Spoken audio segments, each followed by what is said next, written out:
Sir Chittoor Shankaran Nair बहुत ज़्यादा ही प्रसिद्ध होते जा रहा है ये नाम। बट एक चीज़ है कि ये बिफोर इंडिपेंडेंस ये नाम बहुत बड़ा था, क्योंकि इन्होंने बहुत बड़ा काम किया था, बहुत डेयरिंग वाला काम किया था। And this man was fearless and a great leader. तो इनका मुद्दा ये था कि जो जलियांवाला बाग में मैसेकेर हुआ था, बहुत दर्दनाक हुआ था, बहुत सारे लोगों को मार दिया गया था। और क्यों? कोई रीज़न नहीं है इस चीज़ का। तो शंकरन नायर ने डिफेमेशन केस किया था मिशेल ओ डायर पे कि इनके वजह से ये चीज़ हुई है। और ये जो कोर्ट बैटल था ना, ये 5.5 वीक्स चला है। ब्रिटिश एम्पायर का सबसे लंबा चलने वाला सिविल मैटर। भाई आप एक चीज़ समझो, उस टाइम पे ब्रिटिश का राज था, the great British empire.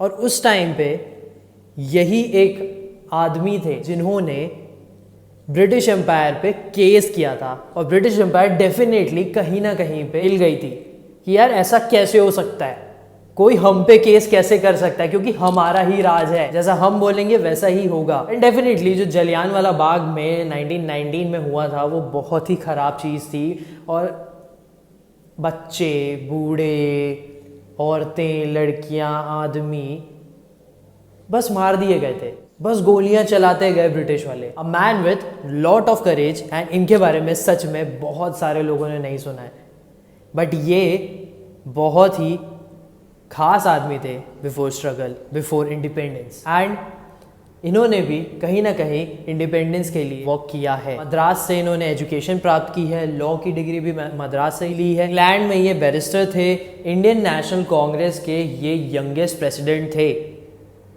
And only Malayali. Appointed थे ये रेलेग यूनिवर्सिटी कमीशन में बाय लॉर्ड कर्जन। देन इनको ऑनर भी मिला था companion of Indian empire, and फिर वो लेटेड भी हुए थे। एंड मोस्ट इंपॉर्टेंट, ये वाइस रॉय एग्जीक्यूटिव काउंसिल के मेंबर भी थे। बट 1919 में इन्होंने वहाँ से रिज़ाइन कर दिया, और वो रिज़ाइन की वजह से बहुत सारी चीज़ें हुई, क्योंकि वो रेजिग्नेशन ही जलियांवाला बाग में जो मैसेकेर हुआ था उसके वजह से हुआ था। ये जो रिज़ाइन था ना, ये ट्रिगर ये चीज़ें किया कि इन्वेस्टिगेशन बैठाओ उस चीज़ में कि क्या हुआ है, क्यों हुआ है। जो मार्शल लॉ था उसे हटा दिया जाए, एंड प्रेस सेंसरशिप जो था पंजाब में वो भी हटाया गया। उन्होंने एक आर्टिकल पब्लिश करवाया था, और उस आर्टिकल का नाम था गांधी एंड अनार्की। उसमें ना ये चीज़ आई थी कि यार जो मिशेल और डायर है उनके वजह से ये चीज़ हुई थी। एंड अब मैं केस के बारे में आपको बता देता हूँ कि हुआ ये था कि जो जलियांवाला बाग में जो मैसेकेर हुआ था उस पर कमेटी बैठाया जाए, डिटेल एनालिसिस रिपोर्ट इन्वेस्टिगेशन आया जाए, और मिशेल ओ डायर को इसमें एक्यूज करा गया था। किसके द्वारा? शंकरन नायर के। बहुत लंबा ही चला था, 5.5 वीक का ये बैटल था। एंड डेफिनेटली ब्रिटिश एम्पायर का ये कोर्ट रूम है, इस कोर्ट में ये बैटल लड़ा गया था। तो मतलब डेफिनेटली ये चीज़ होगी कि यार बायस होंगे, जजेस बायस होंगे, एंड बहुत सारे रूल्स इनके अगेंस्ट होंगे। बट स्टिल बहुत करेज के साथ, बहुत फियरलेसली इन्होंने फाइट किया था। एंड उस टाइम पर ये हाई प्रोफाइल सिविल केस था। अल्टीमेटली शंकरन नायर को इसमें दोषी प्राप्त किया गया है, और उन्हें जेल नहीं भेजा, उन्हें 500 पाउंड्स की फाइन लगाई गई। बट मिशेल ओ डायर उन्होंने ये ऑफ़र किया शंकरन नायर को कि तुम अगर पब्लिक अपॉलजी इशू कर दोगे तो तुम ये जो 500 पाउंड्स है जो तुम्हारा फ़ाइन है इसे माफ़ कर दिया जाएगा। But Shankaran Nair was fearless, courageous और लीडरशिप, एंड उन्होंने इसे रिफ्यूज़ कर दिया। भाई दे देंगे यार करके 500 पाउंड्स। अगर यही चीज़ होती कि अगर हमें माफ़ करवाना होता अपना फ़ाइन तो हम क्यों लड़ते? भाई ये एक बड़ी जर्नी है, और डेफिनेटली मैं ये समझ सकता हूँ, फीलिंग मेरे को लग रही है कहीं ना कहीं कि वो किस टाइप के हो सकते हैं। बहुत सीरियस काइंड ऑफ टाइप, बहुत फियरलेस टाइप, करेज टाइप कि यार ये करना है, ये गलत हो रहा है, इसे मैं बताऊंगा।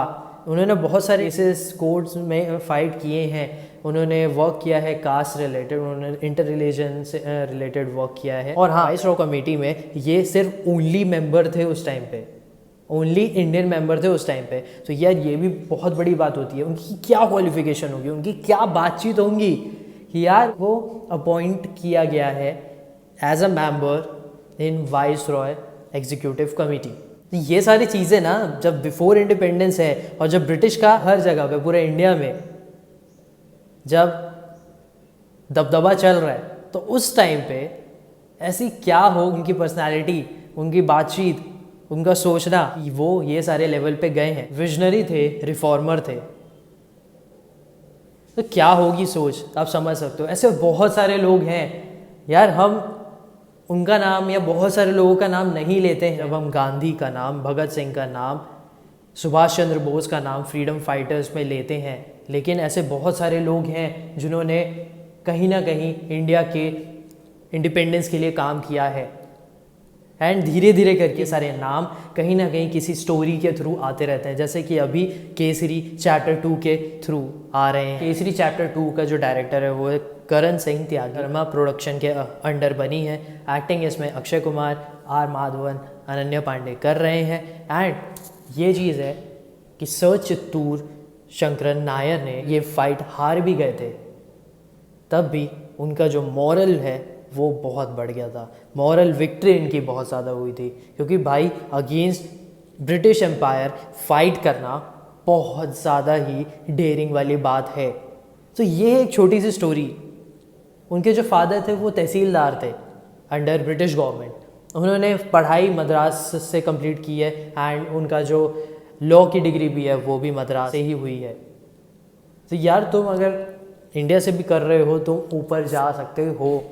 तुम अगर सोचते हो कि मुझे ऐसा करना है, ग्रेट लीडरशिप चाहिए, तो जो भी फील्ड में हो, तो ऐसे बहुत सारे लोग हैं जो तुम्हें इंस्पायर कर सकते हैं। तुम पढ़ो, क्योंकि जब तुम किसी स्टोरी, किसी इवेंट के बारे में पढ़ोगे ना, तब तुम्हें समझ में आएगा और तुम्हें किसी न किसी के बारे में, किसी का नाम मिलेगा जहाँ पर तुम उसके बारे में समझ सकते हो कि इसने क्या रोल प्ले किया था। ये है एक सिविल कोर्ट बैटल, जहाँ पर सर चित्तूर शंकरन नायर ने ब्रिटिश गवर्नमेंट को डिफेमेशन किया था एंड सर चित्तूर शंकरन नायर हार गए थे। डेफिनेटली द कोर्ट वॉज बायस और होगी भी, एंड 500 पाउंड्स का फाइन इन पे लगा। शंकरन नायर मद्रास हाई कोर्ट के एडवोकेट जनरल भी थे and later on he became a permanent जज इन मद्रास हाई कोर्ट।